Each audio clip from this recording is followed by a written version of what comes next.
இன்னைக்கு ஐஎஸ்ஆர்ஓ வந்து ஒரு முக்கியமான ஒரு ஸ்பேஸ் எக்ஸ்பெரிமெண்ட்டை கேரி ஓவர் பண்ணியிருக்காங்க. கடந்த 30ஆம் தேதி ஸ்பேடெக்ஸ் மிஷன், அதாவது ஸ்பேஸ் டாக்கிங் எக்ஸ்பெரிமெண்ட் அப்படின்னு சொல்லப்படுற மிஷனை வந்து ஐஎஸ்ஆர்ஓ விண்வெளியில் ஏவுனாங்க. அதில் பார்த்தீங்கன்னா 2 செயற்கைக்கோள்களை விண்ணிலேயே ஒன்றோடு ஒன்று இணைத்து, அது மட்டும் இல்லாமல் ஒரு விஷயத்திலேருந்து ஒரு சேட்டலைட்லேருந்து இன்னொரு சேட்டலைட்டுக்கு பவரை டிரான்ஸ்ஃபர் பண்ணுற ஒரு எக்ஸ்பெரிமெண்ட்டை வந்து கேரி அவுட் பண்ணாங்க. இந்த எக்ஸ்பெரிமெண்ட் எதுக்குன்னு பார்த்துக்கிட்டிங்கன்னா, வருங்காலத்தில் நம்ம இந்தியா வந்து ஒரு ஸ்பேஸ் ஸ்டேஷன் வந்து கட்ட போகிறாங்க ஸ்பேஸில். அதற்கு தேவையான ஒரு முன்னெடுப்பு நடவடிக்கையாக தான் ஐஎஸ்ஆர்ஓ இந்த ஸ்பேடெக் மிஷனையே டிசைன் பண்ணாங்க. இதில் முக்கியமாக பார்த்துக்கிட்டிங்கன்னா மெயின் அப்ஜெக்டிவ் அப்புறம் செகண்டரி அப்ஜெக்டிவ் 2ஆக பிரிக்கிறாங்க. இதில் மெயின் அப்ஜெக்டிவில் தான் இந்த ஸ்பேஸ் டாக்கிங் எக்ஸ்பெரிமெண்ட்டை கேரி ஓவர் பண்ணுறாங்க. தொடர்ந்து வர செகண்டரி அப்ஜெக்டிவ் அப்படின்னு பார்த்துக்கிட்டிங்கன்னா, இதுக்கப்புறம் ஸ்பேஸ் டாக்கிங்க்கு அப்புறம் ஒரு சேட்டலைட்லேருந்து இன்னொரு சேட்டலைட்டுக்கு பவரை வந்து டிரான்ஸ்ஃபர் பண்ணுறதுக்கான ஒரு முக்கியமான நிகழ்வு பண்ண போகிறாங்க. ஸோ இது இன்னும் பிளான் பண்ணுறாங்க. இன்னைக்கு டாக்கிங் சக்ஸஸ்ஃபுல்லாக நடந்திருக்கு. இதை தொடர்ந்து இன்னும் ஒரு அரை மணி நேரத்துலையோ இல்லை 1 மணி நேரத்துலையோ பவர் டிரான்ஸ்ஃபர் வந்து ஒரு செயற்கைக்கோள்லேருந்து இன்னொரு செயற்கைக்கோளுக்கு செலுத்த போகிறாங்க. சார், அப்படி இதில் என்ன முக்கியமான ஒரு நிகழ்வு அப்படின்னு நீங்கள் கேட்டிங்கன்னா, இது ஏன் இவ்வளோ காம்ப்ளெக்ஸாக கொண்டு போனாங்க, இல்லை காம்ப்ளெக்ஸாக ஆனது அப்படின்னு கேட்டிங்கனாலும், ஒரு உதாரணத்துக்கு சொல்லணும்னா, ஒரு வானத்தில் ஒரு ஸ்பேஸ் கிராஃப்ட் பறந்துக்கிட்டு இருக்கு. அந்த ஸ்பேஸ் கிராஃப்ட்டுக்கு இன்னொரு ஸ்பேஸ் கிராஃப்ட்லேருந்து ஃபியூவலை வந்து ஃபியூல் பண்ணுறாங்கன்னு வச்சுக்கோங்களேன். விமானங்கள் பறந்துக்கிட்டு இருக்கு. அந்த 2 விமானங்களுக்கு இடையே எரிபொருள் ஃபியூல் பண்ணுற ஒரு நிகழ்வை தான் விண்வெளியில் ஒரு சேட்டலைட்லேருந்து இன்னொரு சேட்டலைட்டுக்கு பண்ண போகிறாங்க.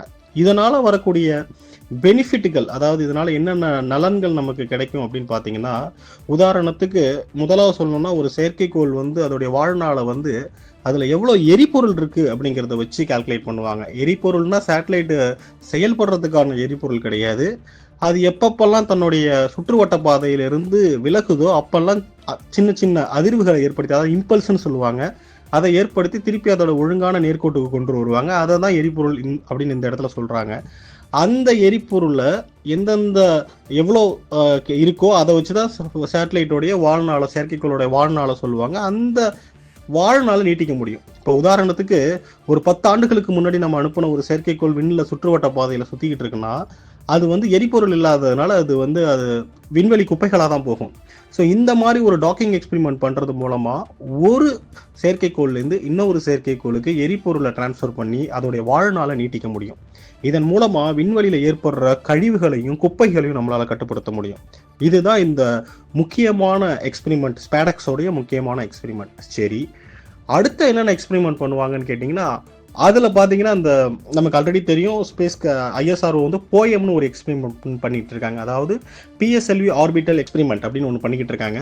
அந்த போயமில் பார்த்தீங்கன்னா கிட்டத்தட்ட ஒரு 20 பேலோடுகள், தனியார்கள், அது மட்டும் இல்லாமல் ஐஎஸ்ஆர்ஓடைய பேலோடுகள், அதாவது பிஎஸ்எல்வி மொத்தம் 4 அடுக்குகளை கொண்டது. சேட்டிலைட்டை அனுப்புனதுக்கு அப்புறம் அந்த 4வது அணுக்கு மட்டும் விண்வெளியில் சும்மாவே சுற்றிக்கிட்டு இருக்கும்.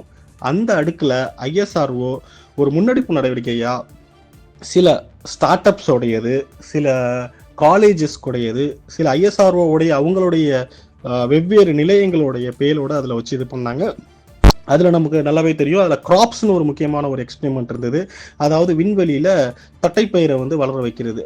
அந்த தட்டைப்பயிர் வந்து எவ்வளோ விரைவாக வந்து விண்வெளியில் வந்து வெளில வருது அப்படிங்கிற ஒரு எக்ஸ்பெரிமெண்ட்டை கேரி அவுட் பண்ணாங்க. இதன் மூலமாக எதிர்காலத்தில், அதாவது ஒரு பூமியிலிருந்து ஒரு செவ்வாய் கிரகத்துக்கு செல்லும் போது நமக்கு தேவையான உணவையும் விண்வெளி வீரர்களுக்கு தேவையான ஆக்சிஜன் இதெல்லாம் வந்து நாமளே நம்மளுடைய ஸ்பேஸ் ஸ்டேஷனில் உருவாக்கி கொள்கிற ஒரு சூழ்நிலையை வந்து அந்த எக்ஸ்பெரிமெண்ட்டை வந்து கேரி அவுட் பண்ணி ஐஎஸ்ஆர்ஓ சக்ஸஸ்ஃபுல்லாக பண்ணியிருக்காங்க. ஸோ இது மட்டும் இல்லாமல் இதர பேலோடுகள்லாம் இருக்குது. க்ரீன் ப்ரொபல்ஷன் அப்படின்னு ஒரு பேலோடு இருக்குது. ஃபங்கஸ் வந்து எப்படி வந்து விண்வெளியில் ஏற்படுது, பயிரில் வந்து ஃபங்கஸ் ஆல்கேலாம் எவ்வளோ இதாகுது அப்படிங்கிற எக்ஸ்பெரிமெண்ட்டெல்லாம் different experiments ISRO carry out பண்ணிட்டு இருந்திருக்காங்க. இன்னும் நடந்துக்கிட்டு இருக்கு. அதோடைய ரிசல்ட்டுகள் இன்னும் நம்ம எதிர்பார்த்துட்டு இருக்கோம். சரி, இதெல்லாம் விட முக்கியமாக ஏதோ ஒன்று ஐஎஸ்ஆர்ஓ பண்ணுறாங்களே, இது என்னன்னு கேட்டிங்கன்னா, இந்த ஸ்பேடெக்ஸ் மிஷன்லேயே மிக முக்கியமாக சொல்கிறது இந்த இணைப்பு. அது மட்டும் இல்லாம கடந்த 2, 3 தினங்களா வந்து ஐஎஸ்ஆர்ஓ வந்து கிட்ட நெருங்கி வந்துட்டாங்க. அப்புறம் திருப்பி வெளில போயிட்டாங்க.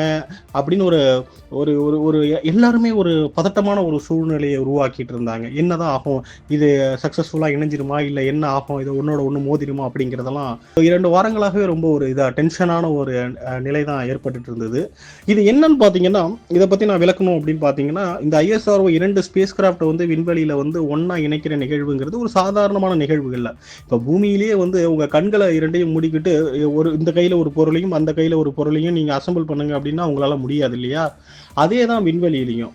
விண்வெளியில 2 ஸ்பேஸ் கிராஃப்ட் கிட்டத்தட்ட 8 கிலோமீட்டர் பெர் செகண்ட், அதாவது ஒரு செகண்டுக்கு 8 கிலோமீட்டர் வேகத்துல பறந்துகிட்டு இருக்கிற 2 பொருட்களை அது 2த்தையும் ஒன்னா இணைக்கணும் அப்படிங்கிறது ஒரு நினைச்சு கூட பார்க்க முடியாத ஒரு விஷயம். ஏன்னு கேட்டீங்கன்னா, கொஞ்சோண்டு அதுல வெலாசிட்டி சேஞ்ச் ஆனா கூட ஒன்னோட ஒண்ணு மோதிக்கொள்ளக்கூடிய வாய்ப்பு இருக்கு.